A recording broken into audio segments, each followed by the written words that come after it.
The deep web is one of the most amazing things on earth, not because of how joyful it makes people or anything, but because it is a completely uncensored view of people.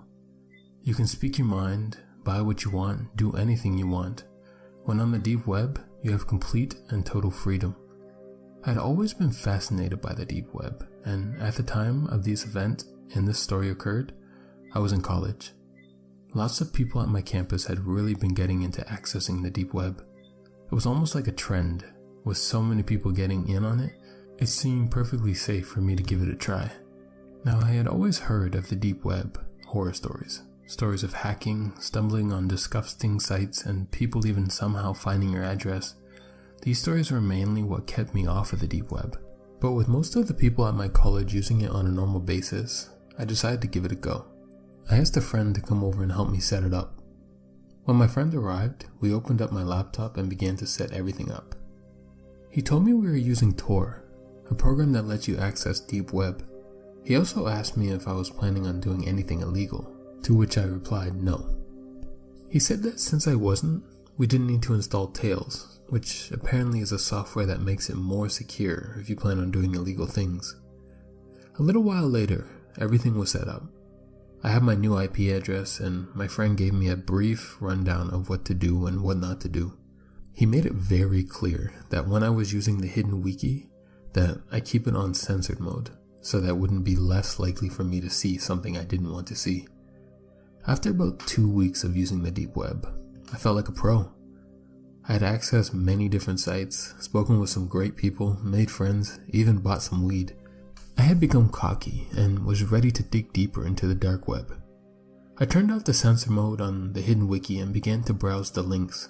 It took a while, mostly because Tor is a bit slow and many of the links just led to dead web pages. Eventually I stumbled on a site called All the Gore. It was mainly a big chat room with many different topics. I had fairly a strong stomach. I had seen some violent movies and had seen beheadings, killings, etc. through the normal internet. After looking at a few different chat rooms, I noticed how sick this site really was. The people in this chat room were actually killers, bragging about some of the things they had done. In the chat room, you could also post pictures. One man by the name Culture045 had the stage in one of the chat rooms. He was explaining in detail how he had broke into someone's house, kidnapped a little girl, and brutally killed her parents by hiding under their bed and then opening their throats. He then explained how he brought the little girl back to his house, raped her, beat her, and cut her up. I didn't think he was telling the truth at first, but then he posted pictures. They were the most horrifying pictures I had ever seen. Close-ups of the poor 8 to 10-year-old girl being brutally raped, beaten, and cut with a knife. Culture kept posting pictures. The ones where the little girl tied to a chair, bleeding, crying, throwing up, etc. Then he showed a picture of him with a drill drilling into her skull. The most haunting part is that while he was doing it, he was looking at the camera with a sheer joy on his face. I had seen enough and typed in the chat room, "You people are sick. You deserve to die. How can you sleep at night?" Immediately people began making fun of me, saying that I was just as helpless and ignorant as the little girl in the picture, and that I should get off the big boy part of the internet. They began saying I was a pussy and calling me an empath. When Culture typed something in the chat box, he said, "Really? Where do you live, buddy? I'm sure everybody would love to see you on this site." I then made the biggest mistake of my life and typed, "I'm calling the police," and having this site shut down. Less than a minute later, everything on the site went black, and then a new chat box appeared in green. In it, someone named Admin1 typed in the box. He said, "Call the cops and you will regret it."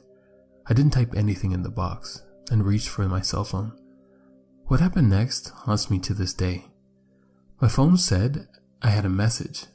I opened it and it said, "Call the police and you're dead." There was no number. It didn't even say unknown number. It was just blank. I looked back at my laptop and saw my webcam light turned on. I quickly covered it, but I saw on the screen a picture of me looking at my phone.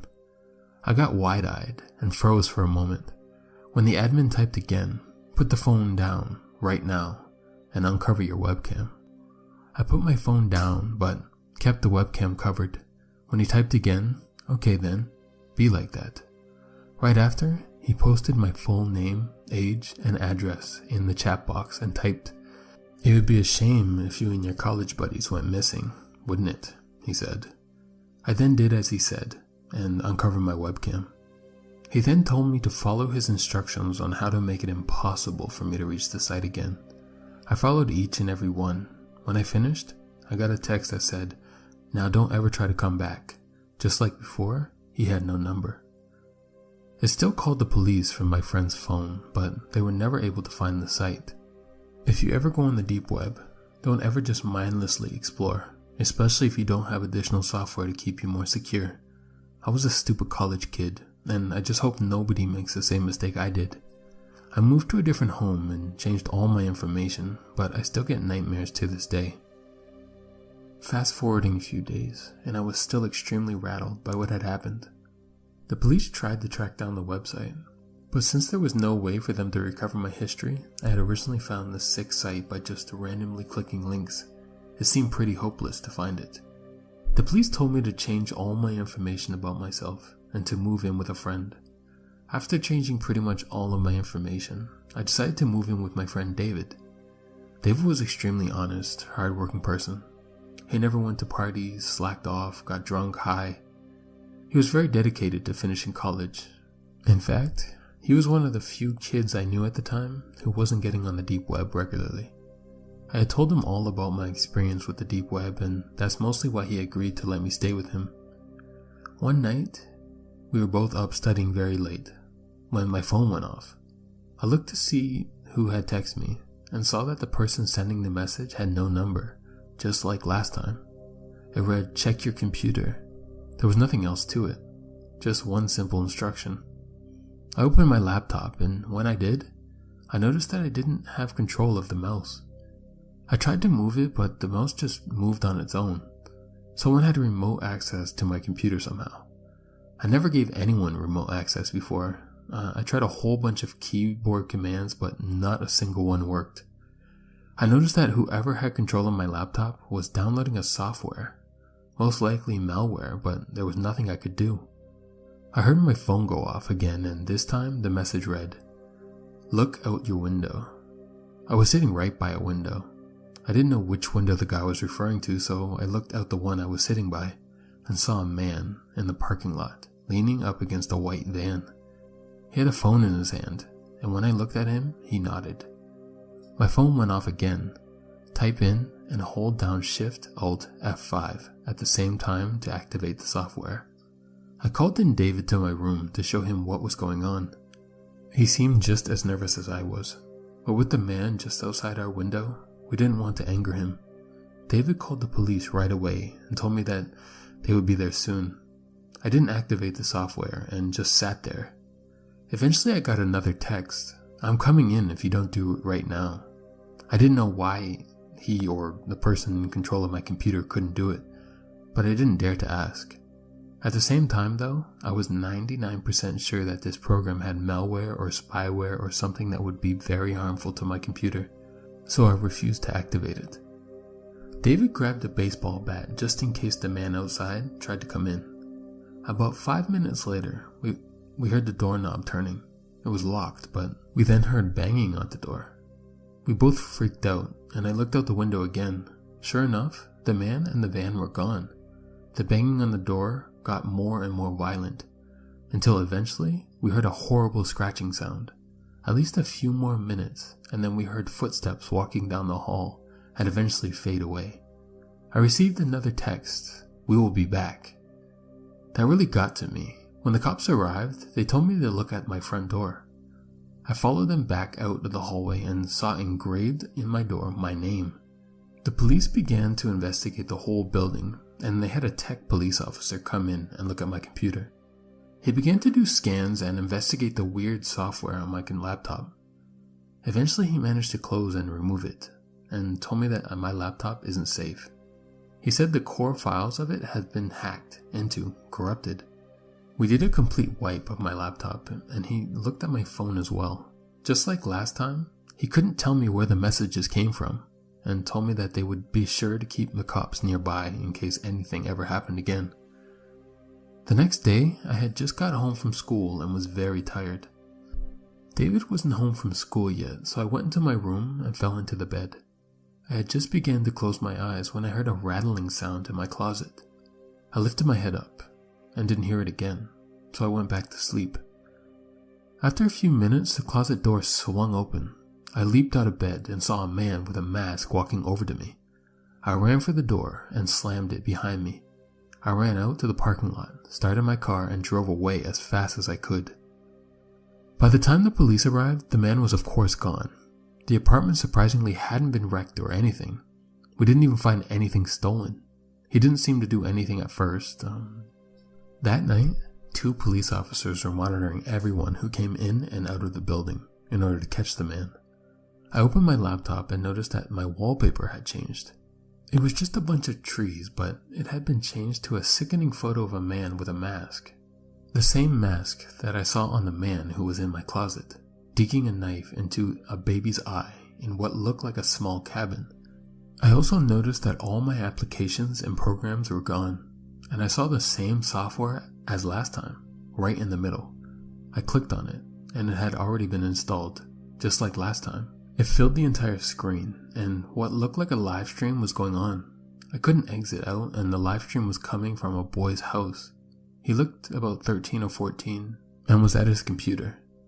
It didn't take long for me to see that I was watching through his webcam, and he had no idea. I saw a small chat box pop up in the right top corner of the screen, and in it, someone typed in the box, "Welcome to our live stream. We are glad everyone could be here. Thank you, John, for being here as well." My eyes got very wide. My name was John, and they were waiting until I was watching to start the live stream. As I watched, I saw that the closet door behind the poor boy slowly opened, and a man walked out with a toolbox in one hand. He quietly set the toolbox down and pulled out some duct tape. He went behind the kid and put the tape over his mouth and grabbed him tight. The poor kid's face was total fear. He tried to scream, but he couldn't because of the tape. They were making a decent amount of noise, so it told me that the kid must have been home alone. I tried hard to exit out, but I couldn't. I then saw the man take out a screwdriver and drive it into the kid's chest. Blood began to pour out, and the kid made an awful wheezing type noise. I saw tears come from his eyes, and the sick man began to drive the screwdriver deeper and deeper, and then yank it out. The man then took out a hammer and smashed the kid's hands several times till they were nothing more than a mangled, bloody mess. I tried every command I could to exit out, but nothing was working. I noticed that the chat box several people were cheering the man on and requesting for him to do different things to the boy. The man then took out a handheld electric saw, pressed it against the boy's face, and turned it on. The boy screamed with pain as the saw went up into his eye, causing blood to go everywhere, and got the camera a little as well. I started to get tears in my eyes as I couldn't stop it. Then the man took the screwdriver, gouged out the kid's eyes, and took out a large knife. He proceeded to slit the boy's throat and tossed him on the ground. I was sick. I threw up all over the floor, and when I looked back, I saw the chat box. People typing in horrible things like, "Oh my god, that was wonderful. Thanks so much for doing this," etc.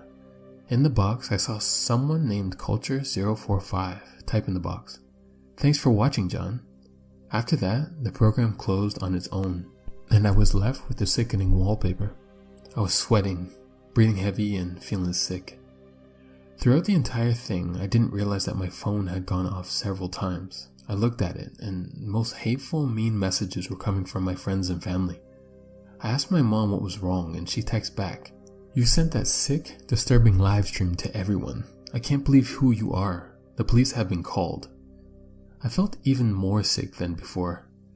Those monsters had sent the live stream to all my friends somehow and made it come from me. They had pretty much ruined my life within a couple of minutes. When the police arrived, I told them everything that had happened, and quickly they managed to explain to my friends and family what had happened. They really cracked down on finding these people, and a month later, 4 men had been arrested. One was Culture045, the other was Admin1, and the 2 others were working with them. The site was found and shut down as well, and I got a new laptop and phone. I could say some horror cliche and say something like I kept getting texts or kept hearing weird things after since, but none of that happened. They were arrested and I never heard anything further. It's good to know that those men are in jail or perhaps even dead, but what scares me is all of the other people watching the live stream who were there for pleasure are still out there, and that there is probably thousands of other Culture 045s out there all over the world. If you ever go on the deep web, make damn sure you're as careful as possible. Hey guys, it's Mort here, and thank you so much for listening. I would like to extend a huge thank you to Slumknocker for his help in this video. He was one of my early inspirations, and a great help when I started off my channel, helping and collaborating with me from very early on. He took a break, but he's back now. So if you enjoyed his narration today, please go over to his channel and show him some love. If you enjoyed the video, be sure to smash that like button and subscribe, as you won't want to miss what I have in store for you next. And if you have had a creepy or paranormal experience that you wish to share, feel free to send it to my email, which you can find in the description.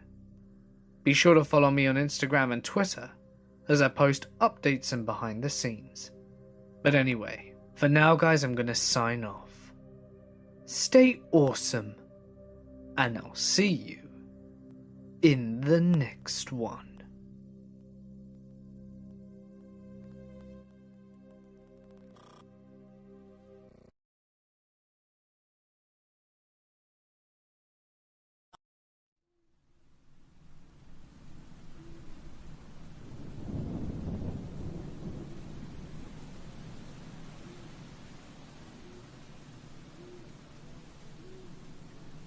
In retrospect, it's kind of ironic that my love for science I chose would be my predicament. I mean, it looks unfair that my curiosity and thirst for knowledge would lead me in such a shady path. Only thing I ever wanted was to be better at my job. I am a medical student, and for as long as I can remember, I myself was fascinated by the human body. No matter how bad we treat it sometimes, it is nothing short of perfection. The structure and function of the organs, the delicate high-functioning brain, the blue, snake-like veins carrying the blood into the heart to be cleaned and recycled. It's simply magnificent. It was a simple choice for me. I wanted to study more about the body, learn about all the details that it hides, and sometimes rectify it. Now don't get me wrong, I didn't really enjoy studying to get into medical school. Most of the time, it was a tedious process of learning about irrelevant topics that I didn't really care about. But I managed to pull through and get into the university. There I developed very mixed feelings.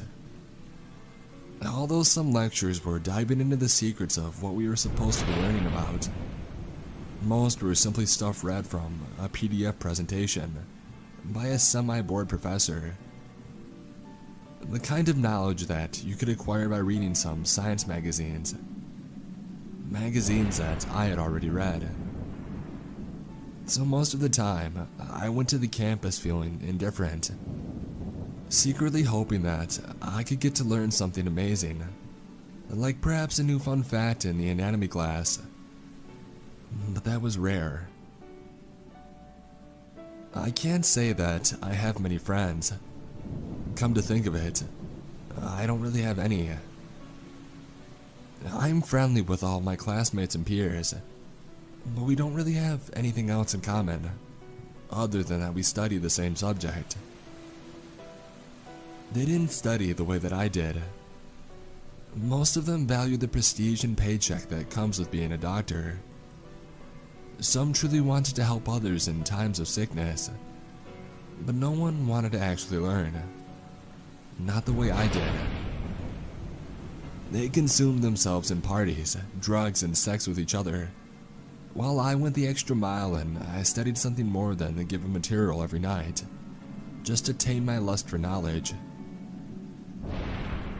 I remember the day Jonathan approached me in the campus cafeteria. It was in a break between some of the classes that we both participated in. He sat opposite to me and asked me how I was doing. We chatted a bit about everything and nothing, and mostly regarding some projects we were working on as homework at the time. I liked this guy. Jonathan wasn't the best student or the most intriguing person, but I knew that he also truly loved medicine, and he tried his best to learn more than what the university spoon-fed us. I respected him for that.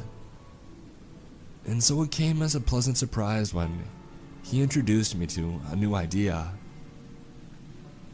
"Hey man," he said, "I know that you feel really bored here. I sort of get it too sometimes." Boy, was he right. "I found this guy that really knows his stuff," he continued. And then more hesitantly, "There is a link to the dark web of a very good doctor. His methods are a bit unconventional, so he can't broadcast for the normies. But he is really skillful. I mean, at least his teaching has helped me with a lot of my exams." He laughed at this. I thought about it for a while before answering.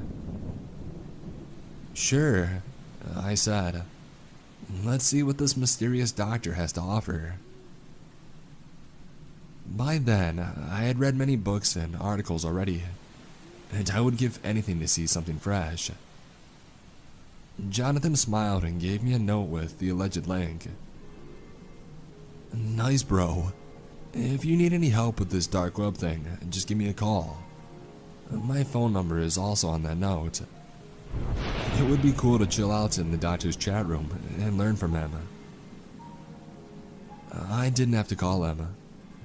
I politely said goodbye as he left and I resumed with my lunch. But I was curious now. I am by no means a computer guy, but I can work my way through some stuff. And so I won't bore you with the details of how I got to the site. Most of you here are familiar with this kind of story anyway. The path is simple.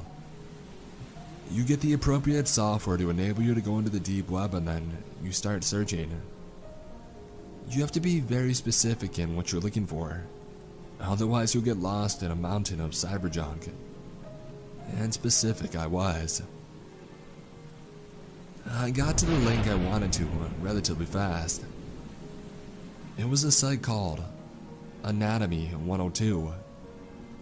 It had a plain gray template and the classical ancient Greek symbol of medicine as a logo.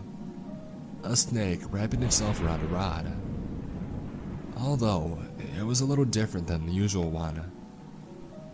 The snake looked like it was biting on something, and that something sort of resembled a human skull.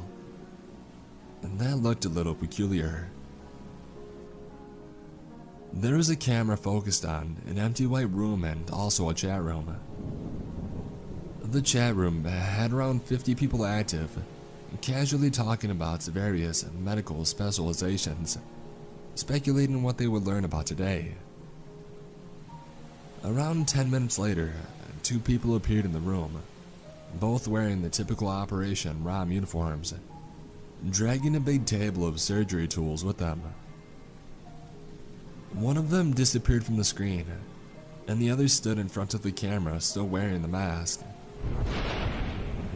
Hello, my great audience. It brings me great pleasure to see so many of you here today. This is a place of learning and understanding, so I would advise all of you to pay attention and observe the details. I like this intro. A true professor. For all those who happen to be new here, let me introduce myself. I am going by the name Dr. Mason here, but you can address me as Doctor in the chat. Every 2 weeks, we gather around here to discuss something about anatomy and how it works in practical ways. As he finished his words, the second guy got into the frame again, this time pushing a surgery table before him. The table was full. I guess it had a dead body or a sleeping person on it. By that time, the counts in the chat room read 250 online. The other guy was also wearing a mask, and he took the sheet that was covering the body on the bed to reveal something that I was not prepared for. A living human, fully awake, muffled and tied on the bed with leather straps. He was middle-aged with brown hair and a very scared look in his eyes. The man was sweaty and in obvious distress, but he couldn't do much, tied like a piece of meat as he was. As you may know, the doctor continued, the digestive system is one of the most important systems in the human body. It is the source of all the energy input and output of animals. Today, we'll give it a closer look. The chat box was filled with lots of expressions of happiness, as people seemed to be content with the idea of the lesson. I, for once, felt nervous. I could never expect what followed next. The doctor started operating on the man on the bed, without using any anesthesia. He cuts open an incision in his belly, while the man's screams were drowned behind a muffler. After that, he started taking parts of the victim's intestines out and showing them on the camera, talking in detail about everything and also applied pressure at certain points to demonstrate what he was talking about, generating huge amounts of pain for the helpless victim. During the whole process, he showed no hint of emotion. The chat was filled with questions, most of which he replied to, the same way our professors talked to us back in uni. He paid extra attention to those who wanted him to experiment on the limitations of the victim. He noted that the people asking those questions had true motivation to learn and will progress in their career. After that statement, he followed through with the suggestions that were given to him. Blood had started to make a puddle on the floor. Every now and then, the victim would faint by the sheer pain that he felt, but the doctor's helper would wake him up every time. The doctor insisted that it is important for the patient to have his senses in order for us to take notes on his reactions. I was shocked, but I couldn't look away. It was the same feeling when you saw a gruesome accident on the street. You know that if you check to see what happened, you'll have the urge to throw up, but you still turn your head and look, your eyes thirsty for the odd and the gore. The procedure was getting more and more extreme. The incision was even bigger now, and the doctor was explaining the reflexes of the stomach while holding the actual man's organ in his hand. He applied pressure to it, and a wave of gastric fluids went through the now crying man's esophagus, choking him up as he was lying face up. It didn't last much longer after this. The victim went unconscious, and it seems that even the helper couldn't bring him up anymore. After a few tries, the helper looked at the doctor and nodded. The doctor then returned his face to the camera. All right, class. That's all I had to talk about today. Any questions? A few messages appeared in the chat box, and he selectively answered some of them. Unfortunately, that's all the time that I had for today, he said, and then he continued. Okay, who would like to volunteer for the next lesson? The chat was suddenly silent. Oh, come on, such a shy audience. You'll never become true scientists if you are afraid to take risks. But anyhow, most of you know the procedure. If no one volunteers, I will randomly choose someone from the chat, and by next lecture in 2 weeks' time, he will be the person in the bed, leading all of you guys into enlightenment. To be honest, the patient's job is more important than mine. I am just explaining things, so he should be very proud and cherish the fact that he is actually the real teacher. still silent. "Alright then, but I'm not happy about that," he went on. "Let me find someone myself." He appeared to be searching for something on his monitor. "Username HealthyRaven96 will be with us for next lesson. I'll see you all then." HealthyRaven96 got instantly disconnected. The others started to log out too, while some stayed to discuss the lesson. I turned off my PC. What had I just watched? This was more like a cult than a classroom. It wasn't natural to use a human guinea pig for teaching. But still, I learned so much. This person talked with so much passion for science, and had a strange charisma that you may even call a charm. But no matter, I decided to never open the site again. I was not going to be participating in this illegal situation. I knew how wrong this was. But deep inside me, my everlasting thirst was still demanding more. I broke my promise 2 weeks later. It was the day of the supposed lecture, and I just couldn't take it out of my mind. I logged in for Anatomy 102 once again. This time, a young woman was on the bed. The process was similar. Dr. Mason introduced himself and started his lesson, this time focused on the nervous system. I was hooked before I even knew it, and I watched the entire talk without even flinching this time. Until the moment that the unlucky girl was dead, I hadn't even moved from my chair. And this became a part of my life. I was following every lecture, showing 100% attendance. I watched as men, women, and some rare times even underage people were brought to their untimely death for the sake of science. I started participating actively, asking questions about amputations and tissue damage, and sometimes I was the one who suggested the craziest experiments. I wasn't addicted to the gore in particular, but it was a small price to pay for knowledge. I learned so much, for example, that the pain threshold we are taught that the human body can withstand is bullshit. I saw with my very own eyes how much the human organism can suffer before giving up for good. That and many other things that are not to be told in this post. The months went by fast. I kept watching the lectures. Some rare times, there was someone inspired so much from the doctor's words that he or she would volunteer for the lesson, making all of us sigh in relief. But those times were rare. It was mostly Russian roulette every week. I was scared, of course, but the risk was well worth the reward. And at the same time, I studied even harder, completely locking myself out of the real world. I wanted to learn even more now, so much that I was inspired by this masked man. And then the day came which I never expected to come. The doctor had finished a lecture, slowly turning a man's brain into mashed potatoes, and as always, was looking for a volunteer. After the usual awkward silence, I heard something truly terrifying.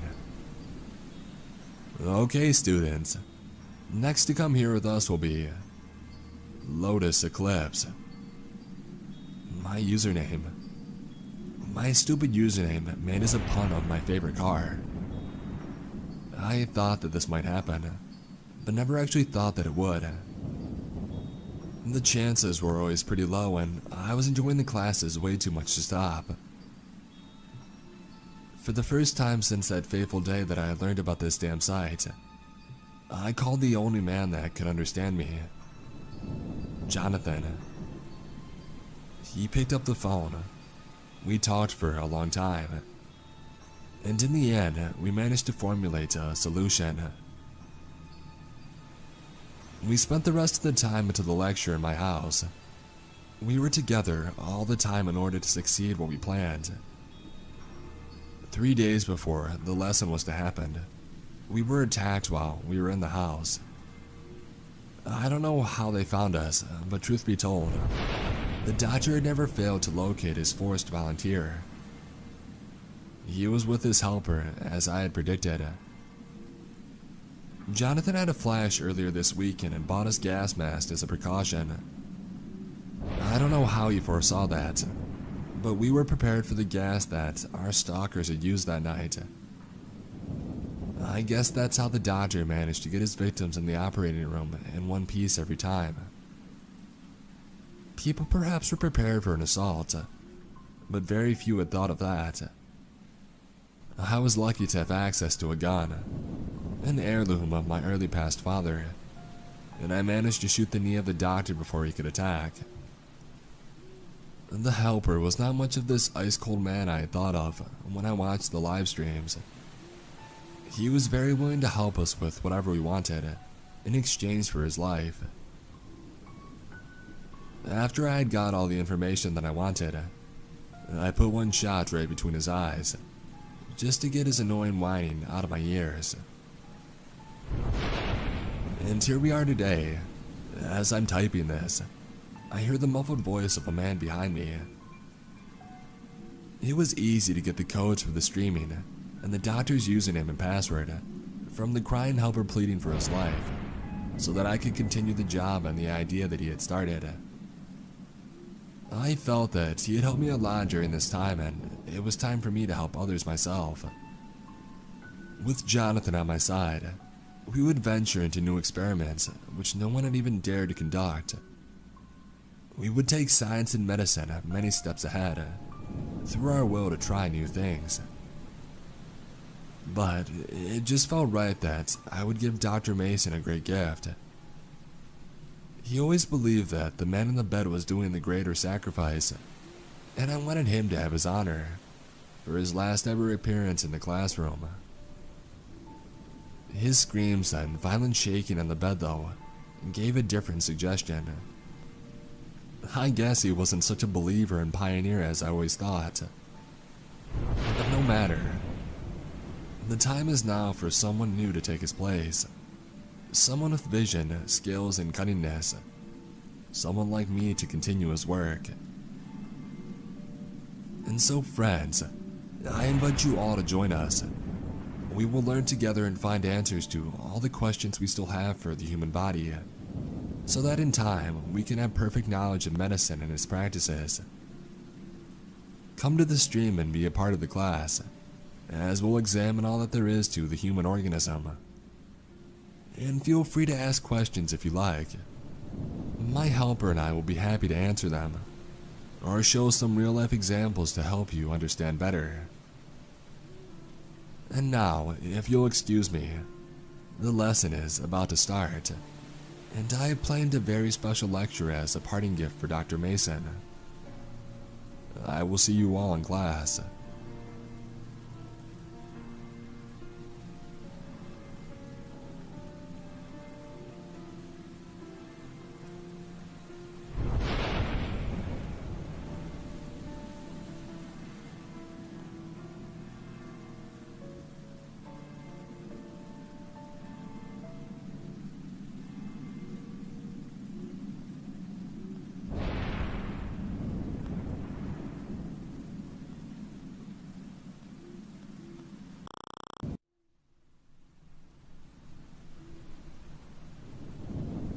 This all started a week ago, when I lost my job and I was running behind on bills. I lived in a simple house, and that job was all that held my life together. After a night of drinking and watching TV, I started looking for a new job. Most of them looked boring, just 9-to-5 office jobs, but one caught my eye. It was an ad to the side of the screen that read, "High-paying jobs for hire. This isn't just your normal 9-to-5 job." In desperation, I clicked on the shady ad. Slowly but surely, a new website loads with multiple links to different jobs with different descriptions. Deep web jobs. House sitting. $100 per shift. Stay in a camera room and watch all the rooms. Keep the house safe. Rules and link. Seems easy enough, I thought to myself. God, do I regret that. Crop harvest. $150 per field. Harvest a field of corn. Tools are provided. Rules and link. Reading down all of the jobs, the house sitting seemed the easiest, so I clicked on the link, eager for that $100. On the screen, a sign-up sheet popped up, asking for my email. I typed it in quickly and I was met with the message, "We hope to see you soon." Satisfied with that, I hopped in bed and I turned off the lights. I started to drift off when I hear a buzz from my phone. Irritated, I get up and I check my phone. A new email, I thought to myself. I clicked on the notification. Your application has been accepted. Thank you for applying to the house sitting job. You will stay at the house from 12 a.m. until 4 a.m., and you must follow these rules. Your money will arrive at 6 a.m. after your shift. Always, no matter what you hear or see, stay in the camera room. Either don't bring your phone, or if you do not turn it on, even if you get a notification. I will not email you during your shift. Make sure to bring something that can play music fairly loudly. Arrive at 12 or a little before 12. If you arrive past 12, do not enter the house, and send me an email. From 12 until 1, you are allowed to roam the house, but make sure to be in the upstairs camera room by 1. Turn all the lights off, lock the doors, and close the blinds. From 1 until 2, watch the cameras. If you see a man in the living room watching TV, turn that camera off until you hear the TV turn off from downstairs. Ignore any sounds you hear around the house. If you feel anything touch you, stop moving and close your eyes until the feeling goes away. From 2 until 3, open the blinds in the camera room. If you hear a voice from the window, do not look at them. The conversation will be normal, and once they say goodbye, it is safe to close the blinds. This event can happen at any time in the hour. If you see a woman cooking in the kitchen, you have a blue button on your desk that turns on a loud sound in the kitchen. Press and hold that button until the woman disappears. From 3 until 3:33, turn on your music device as loud as possible. Cover your ears, close your eyes, and ignore any sounds or movements around you. If the music stops, make any sound of your own to drown out what is happening around you. After 3:33, you are allowed to roam the house until 4. Do not leave before 4, and do not leave more than 5 minutes after 4. If any rules are not completed correctly, hide under the desk and do not move until 4. That is all. Your shift starts tomorrow night at 471 Pedersen Drive. Sincerely, Mr. Salazar. I must have read that email 10 times over, thinking that this was a prank or something. No way do I actually have to follow these crazy rules, I thought to myself, entranced at how specific the rules were. I put my phone back down to charge and I went to sleep, still confused by that email. All I could do the next day was think about what that email said. The man in the living room, the woman in the kitchen, conversation with the person in the window. It all seemed too crazy to be true.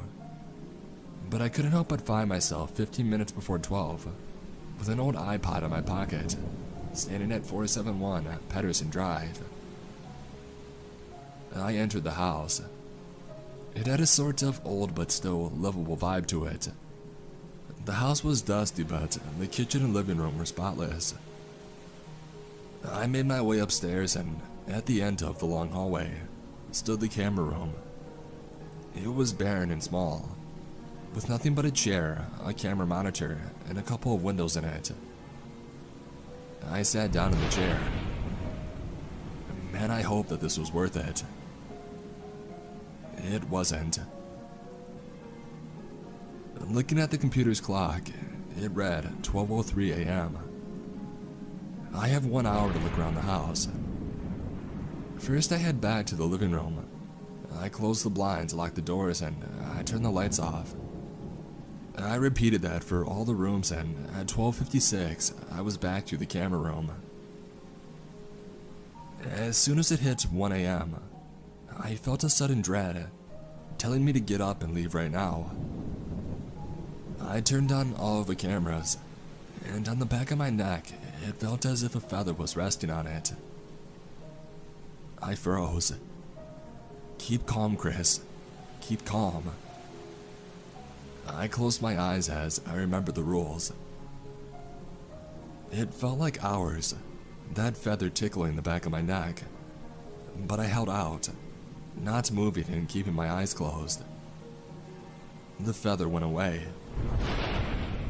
I opened my eyes relieved, and I heard behind me slow, coordinated footsteps. I whipped around and the footsteps went away, and a slow chuckle came from the camera speaker. The man was watching TV. The TV was lit up with some cooking show, and the man was chuckling while watching the show. I turned that camera off, and I hoped that I had done it fast enough. The sound from the TV echoed up the stairs, chilling me to the bone. What the hell is this place? I thought to myself, feeling queasy. And how is it only 1:20? The next 20 minutes were as creepy as can be. Unknown sounds bounced around the house, the man laughing at the TV, watching all the cameras until the silence hit me hard. The TV had been turned off, and dread had fell upon me again. The noise from the TV had been a constant for the past 20 minutes, but now that it was off, the silence felt threatening. I slowly turned on the camera and I found the room to be empty. I sighed in relief. For what felt like an eternity, my eyes darted around the cameras, on edge until the clock made a quiet beep, and it turned to 2 a.m. I rose from my chair and I opened the blinds, revealing the pitch-black lawn outside. I sat back down as the clanging of pots and pans ringed in my ears. I looked down at the blue button beside the monitor, and then at the lady, now cooking black eggs in the kitchen. As I was about to press the button, "Hi, Chris." A woman's voice came from the window. I froze, gluing my eyes to the monitor, forcing myself not to look at the window. "Hi, how was your day?" My voice was shaky. It was obvious that I was scared. "I was just strolling around the neighborhood. I saw that you were here and I just wanted to say hi." The window that she was talking to me through was high enough up the ground to need a large ladder to get to. "How was your day?" "My day, it was fine, thanks." The woman in the kitchen started to get louder. "Okay, well, I have to go. It was nice to meet you." "It was nice to meet you too." "Bye." I wanted to get up. I wanted to just close the blinds and never hear her voice again. But something just told me that I should not get up. "Wow, you're a smart one. I thought that would get you. Maybe next time. Goodbye." I waited a few seconds. The last thing that I wanted to see was the face of that lady talking to me. So I waited until I was sure that she wasn't there anymore. And then I closed the blinds. Once that ordeal was over, I realized that the lady in the kitchen was gone, even though I never pressed the button. Oh no, no, I thought. I had broken one of the rules, and it was only 2:30. Now I'm sitting under the desk typing this out on my iPod, and there is a lady with a ragged apron on, walking in circles around the room. I'm scared to make any noise. So please, if you see an ad for dark web jobs, don't click it. Update. It's 4:30 now. I made it out of the house and I'm safe. My left leg is hurt a little, but I'm getting ahead of myself. Let me tell you what happened. The lady from the kitchen walked around the room, making soft groans and drooling everywhere. I kept as silent as I could. Freezing time, she turned in my direction. A small beep came from my desk, notifying me that it had turned 3 a.m. The lady in the room melted into the floorboards, screaming a scream of the utmost agony and pain. What I was supposed to do at this point was turn on the music of my iPod, close my eyes and cover my ears. But hiding under the desk, I didn't know if I still had to do that. I waited and silence was all I could find, until the walls and floors of the house started to contort. The house shifted and moved into what looked like faces popping out of the walls. The only description of the sound I can think of is a scream of terror itself. I couldn't take it anymore. My mind told me to get up, to run, to get out as fast as I can, but I knew that I couldn't. I closed my eyes and I turned the music on. The screams were drowned out and it seemed almost calming. But in the back of my mind, I knew what was happening around me. The music blared loudly, and my eyes stayed glued shut. Then, the music turned off. I opened my eyes and the house was normal again. Shakily, I stood up and I looked at the clock. 3:34. I got back onto the desk and I lay there terrified. But nothing happened and I was sitting there for 35 minutes until the final beep from the clock came, telling me that I could finally leave. I got up, walked down the hallway, down the stairs to the front door, and finally, the sweet cool air of the night hit my face. And in that moment, I felt a relief that was almost euphoric. I walked home and I picked up my phone. But when I went to email Mr. Salazar, his email was gone. The website was gone. And there was no trace of him at all. I tried to fall asleep, but I couldn't get the faces out of my head. The look they had can't be explained. I don't know if I'm going to get my money, but at this point, I don't care. I just want to never go back to that house again. Update. It's 6 a.m. now. A package somehow appeared at my front door, and inside was $80 and a letter. The letter is as follows. You can't escape. Hello again, Chris. I see that you showed up for your first shift this morning. I appreciate that, but during your shift, you broke one of the rules. I've taken $20 out of your pay because of that. I'm pretty sure you were already aware, but I can tell you don't want to go back. Most people don't. And I'm here to say that you can't escape. By entering that house, you pretty much signed your soul away. No matter what you do, you will always be at that house by 12. That is all. Sincerely, Mr. Salazar. My sleep last night was horrible. I couldn't stop thinking about what had happened on my first shift. The whole day I stayed in bed, terrified for midnight to come. But it had to come eventually. 11:57. I begged that nothing would happen to me. 11:58. I put my iPod in the trash. 11:59. I lay in bed and I close my eyes. I feel pressure on my feet, and my soft bed disappears from under me. I open my eyes and I find myself inside that cursed house again, with my iPod and a printed paper of the rules in my hand. What? How was it possible? I think to myself. I ran to the door, slamming my fist against it, wanting a way out, but it was to no avail. I could not leave. I defeatedly walked up the stairs and I sat in the camera room chair. I sat there crying for an hour until 1 o'clock came, and with it came the man laughing at the TV. I turned the camera off and I continued to sob, not caring about the sounds around me. But then I felt a hand wrap around my neck.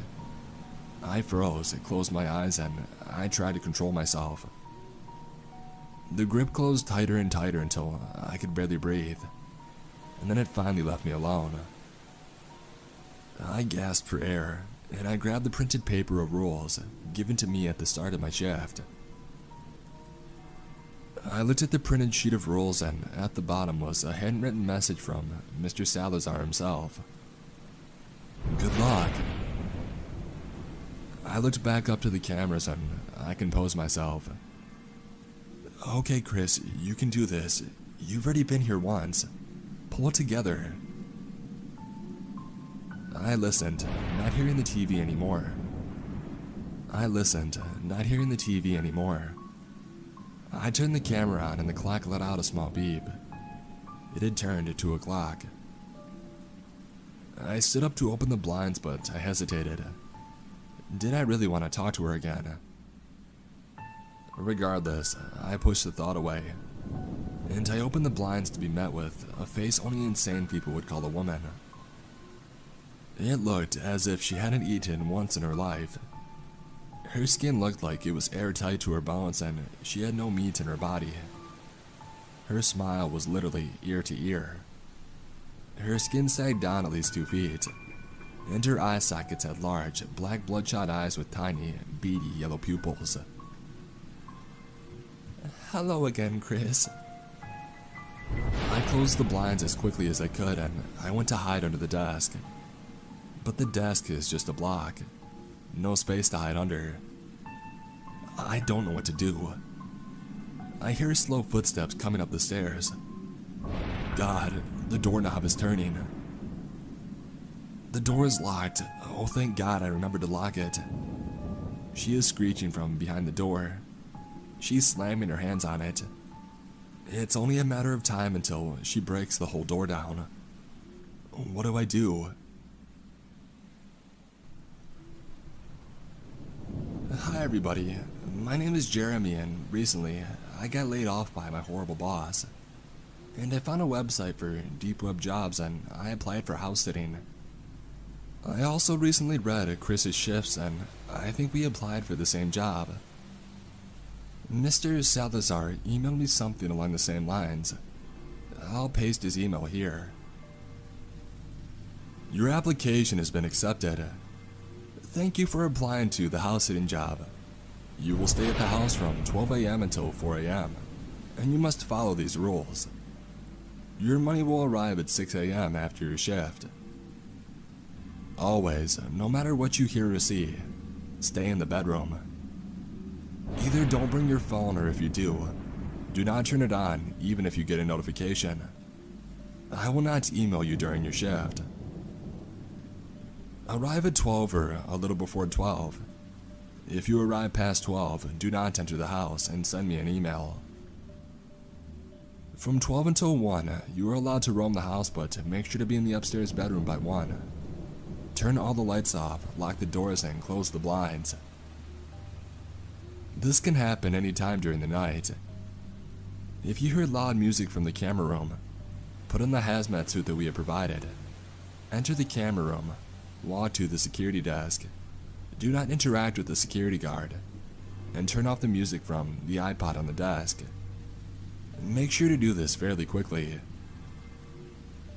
From 1 until 2, clean up all the clothes in the bedroom and hang them up in the closet. If any clothes have bloodstains, put them in the trash quickly. Make the bed, and if there are more than 3 sheets, throw away any extra. If you hear a knock at the window, hide under the bed until the entity has entered and left the room. From 2 until 3, put the hazmat suit back on and walk into the downstairs area. If there's a man watching TV, turn the TV off and ignore what the man does. If there is a woman cooking in the kitchen, then turn off the stove and ignore what she does. There is a bathroom connected to the bedroom. If you hear the shower turn on, knock on the door 3 times, no more no less. If the showering stops, it was done correctly. From 3 until 3:33, lay in bed and close your eyes. Do not fall asleep.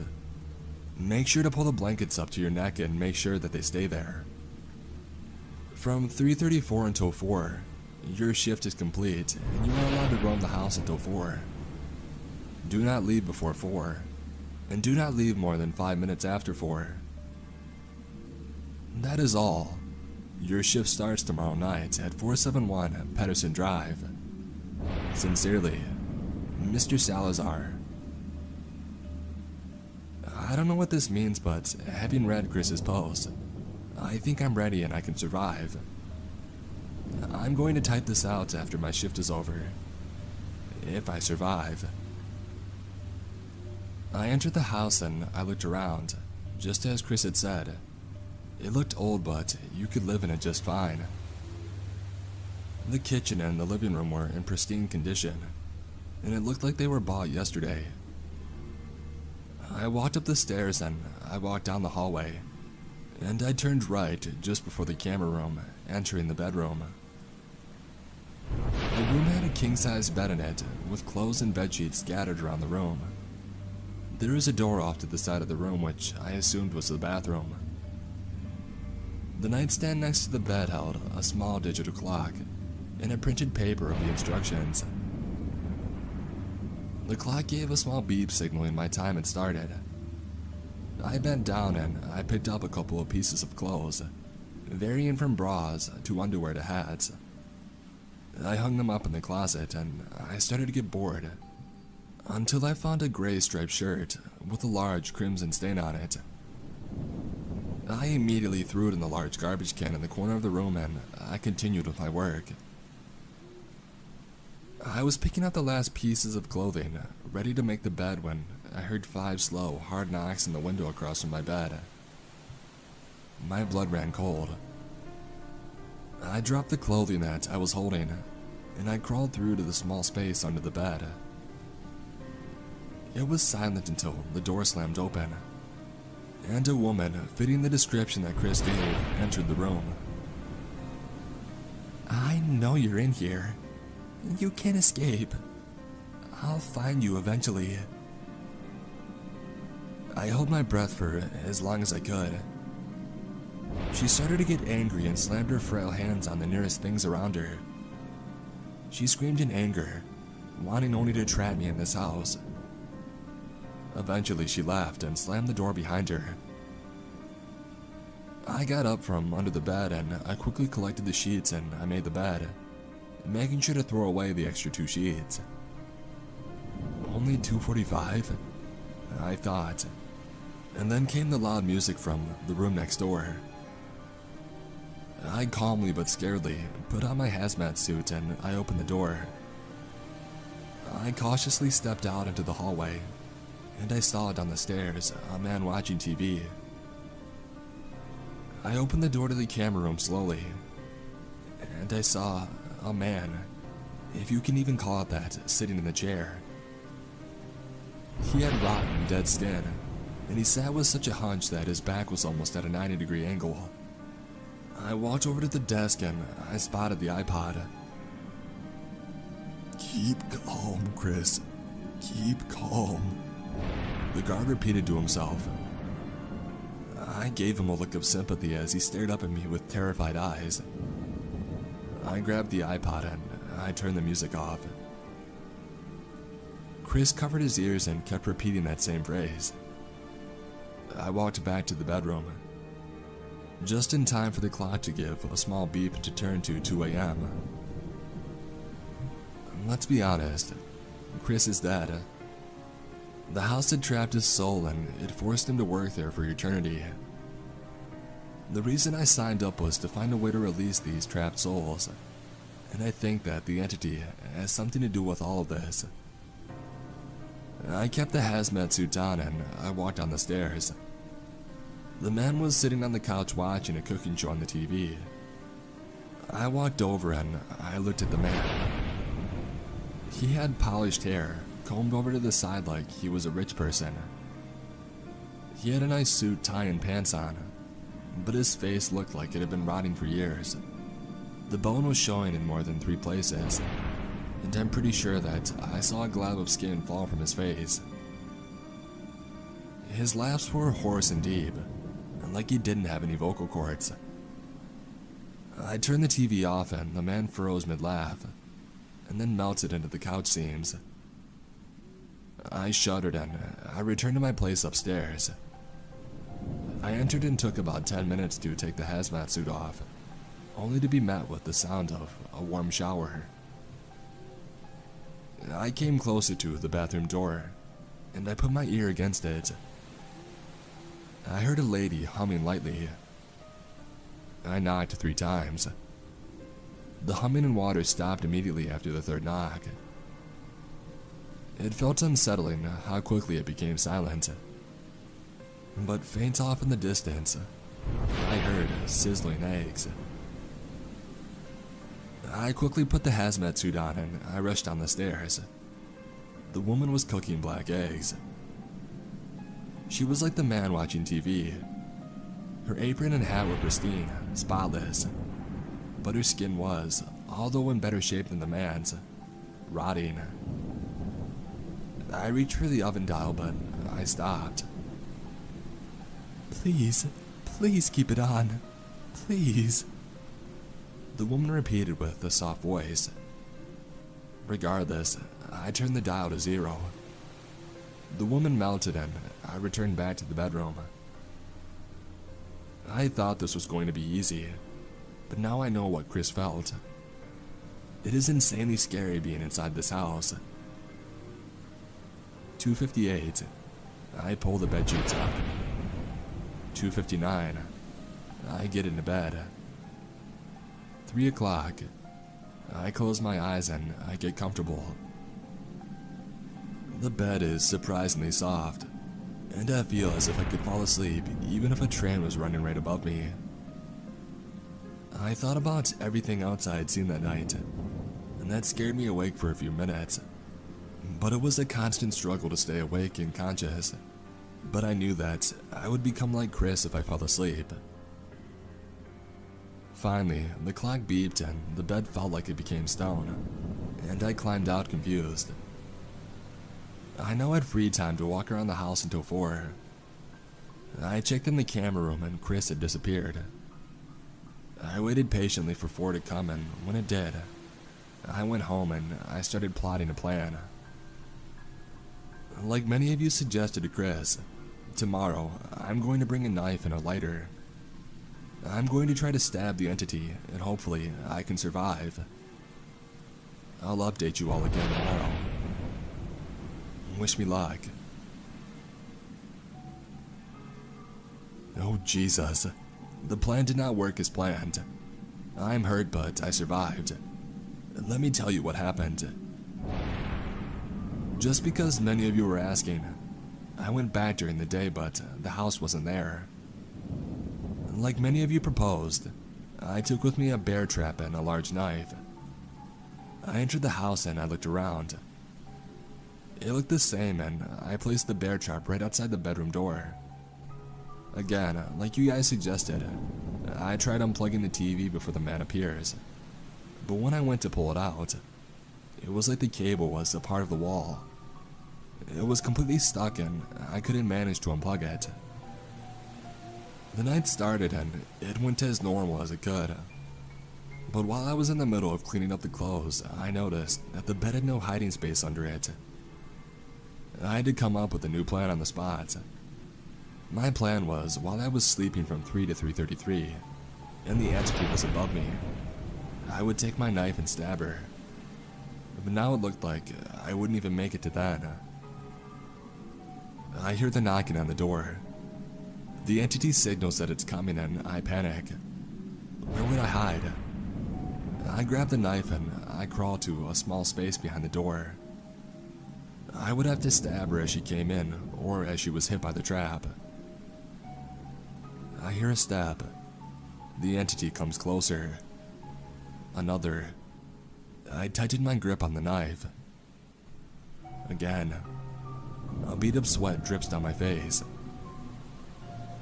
I hear a clang. The sound of the bear trap closing and a high-pitched demonic scream after it. I open the door and with all my might, I swing at the entity in front of me. The knife slides clean into one of the entity's eyes and black goo starts spurting from the wound. The entity screams, revealing at least 100 sets of tiny sharp teeth. It clenches my hand in its mouth and I scream out in pain. Me and the entity fall over on top of each other and roll around for a while. I got scratched a couple of times and I stabbed her a couple of times. But finally, I pinned her down and I stabbed until I knew without a shadow of a doubt that she was dead. I stood up, my arm bleeding profusely, and I used a piece of clothing to wrap my wound. I didn't care about the rules anymore. I just killed the thing running this place. I sat down in the bed and I rested for a few moments. Throughout the rest of the night, nothing happened, and just to make sure, I stayed until 4 and then I left. When I arrived at my house, there was a letter stapled to my door, written by Mr. Salazar. I'll reread what he said here. Wow, I have to say that I'm impressed. You managed to kill my best worker. It seems that you have already figured out my plan. The workers have normal shifts the first day, and then on the second day, their safe place is taken away. But you made it work. Come back to my house tomorrow as if it was a normal shift and we can discuss a reward. That is all. Sincerely, Mr. Salazar. I don't know what he'll do or what he'll give me, but I don't think I have an option to not go. Wish me luck. Now, throughout my first 2 shifts, I was very calm. But after reading that letter, I was more than a little scared. I spent the day preparing. I hid a knife, a small gun, body armor under my clothes. I was going to be ready for whatever he was going to do. I arrive at the house and I enter as normal. The inside of the house is completely different. It's no longer a house but a chamber. A tunnel down into the earth. I slowly walk down the stairs, ready to pull out my gun. I reach the final step and I arrive in a blue room with many monitors, and a large man sitting in a chair. Hello, Jeremy. I am Mr. Salazar. The man turned his chair around and I got a good look at him. He had a black goatee, balding black hair, and a dark suit on. Hi. What is this place? This is my viewing chamber. I spend all my time here, watching the house, monitoring my workers. He had a deep, scary voice. Well, what happened to the house after I killed that thing? Once the house lost its best worker, the other workers suspended their existence and the house would do nothing tonight. But if it doesn't have a new best worker by tomorrow, then the workers are released from the house's grip and they will destroy and kill anything they come across. So, why are you doing this? Because, Jeremy, it is simply the only way to contain these workers. Then, who's going to be the next best worker? Well, Jeremy, I'm looking right at him. His mouth twisted into a sinister grin. Me? Yes, you. Killing my best worker and touching that black liquid caused your transformation to begin. In the next day, you will see your muscles and meat disappearing. Your skin will become stuck to your bones. Your face will sag. Your eyes will turn black and yellow. Your teeth will fall out. And you will grow an unsatiable desire to return to this house. What? I'm going to become like that thing. Unfortunately for you, yes. You can leave for now if you would like, but it is inevitable. I stood in disbelief for a few moments. Was I really going to become that thing? I turned around and I ran out of the door. When I came out of the door, I was standing in front of my house, and behind me, the house disappeared. It's been a few hours and I'm noticing that I'm losing my muscles, and I have a really strong feeling to go back to that cursed house. My eyes have turned a dark gray, and I don't think that I can stay away from that house for much longer. I know that I can't stop what's happening to me. All I can do is just go back to that house. Wish me luck.